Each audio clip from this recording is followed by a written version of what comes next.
Chapter 3. The birds were chirping in the tree outside John's window, and the sky beyond was deep blue. The bedroom door opened a few inches. "Hey, Sleepy," Mrs. Midas called. "Everyone else is up."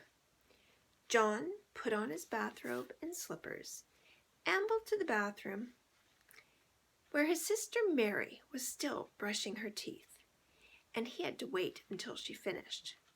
"Come on, Mary," he said a little crossly. "Don't take all morning." "Here you are," Mary said, handing him the toothpaste tube. While Mary soaped her face, John squeezed a little of the toothpaste onto his brush. The paste was pink. John made a face at his toothbrush. It didn't seem fair that he should have to brush his teeth with stuff that tasted like his tonic. "Oh, it's a waste," he called it. John opened his mouth and pushed in the end of his toothbrush. As soon as it touched his front teeth, he noticed a delicious sweetness in his mouth, a taste of the best kind of chocolate. He pushed the brush to and fro, and the taste seemed to grow stronger. He removed the brush. The bristles were brown. "What kind of toothpaste is this?" John asked. Mary was drying her face.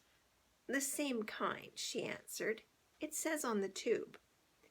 "Blanco-Dent," John read. It was the same kind they always had. "Why is it chocolate flavored this time?" he asked. "Boy, it's good." "Silly," Mary said. "Of course it isn't chocolate." She hung up her towel and swished out of the bathroom. John squeezed some more toothpaste onto his brush and continued to brush his teeth. Chocolate again. It was marvelous. Rich, sweet, smooth chocolate. Chocolatey chocolate, like the single piece of chocolate from the box the night before. There seemed to be no further need for the toothbrush, so John rinsed it and hung it up. He squeezed out another bit of toothpaste onto his fingertip this time. He put his finger in his mouth and ate the toothpaste off. When he took his finger out again, it was stained chocolate brown. John wasted no more time. He put the end of the toothpaste tube into his mouth and emptied the paste onto his tongue. It squeezed out like thick, creamy chocolate. Mary looked into the bathroom. "Hey, what are you doing?" she demanded. "Yummy," was all John said. John and Mary were a little late getting to the dining room, and Mr. Midas was already on the way to his train when they sat down at the breakfast table. John ate up all of the toothpaste, Mary told their mother. "Ooh, you sneak," John whispered. "Well, you did," Mary reminded him. "And that's a waste. Isn't it a waste, Mother? To eat up all the toothpaste in one day?" Mrs. Midas was serving their orange juice. "Mary, really," she cried. "I'm sure John was only joking. He must have been pretending to eat toothpaste." "No, he wasn't," Mary insisted. "I was watching, and I saw him squeeze it right into his mouth. He said it was chocolate." "Oh dear," protested Mrs. Midas. "Chocolate again? Now I know it was just a joke. He just wished it was chocolate. Mary, come now, drink up your orange juice, both of you. Your bacon and eggs will be ready in a minute." As Mrs. Midas left the room, John took up his glass of orange juice and put it to his lips. As soon as he tilted it, the liquid began to flow into his mouth. A happy look came into his eyes. "Boy, that's good," he said at last, lowering the empty glass. "Chocolate juice." Mary looked at John. Then she looked at her glass of orange juice. It was a bright orange color. She tasted it. It tasted like orange to her.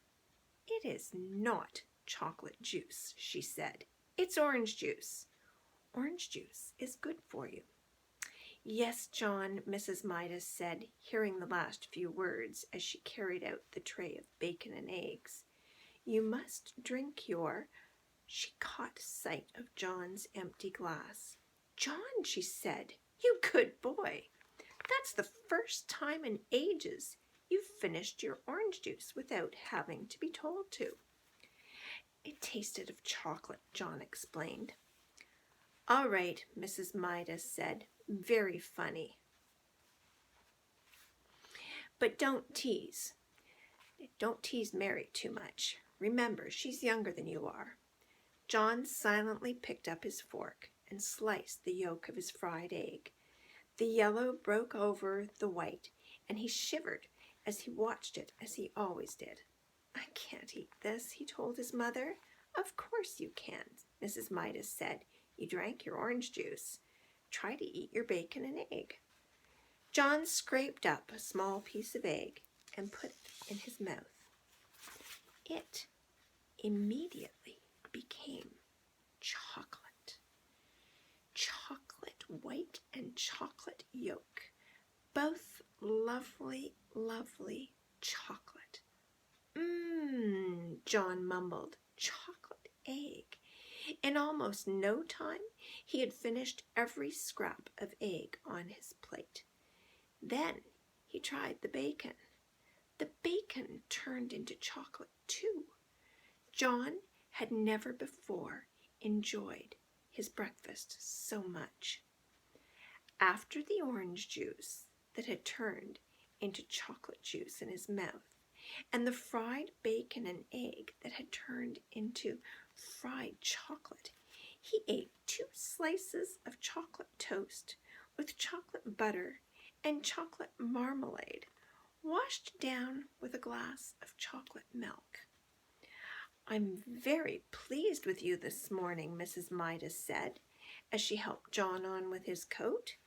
"If you promise to eat your lunch at school as well as you ate your breakfast, I'll give you a dime to buy some chocolates with." "Oh, that's all right," John said. "I don't think I'll need it." Mrs. Midas looked puzzled as she waved goodbye.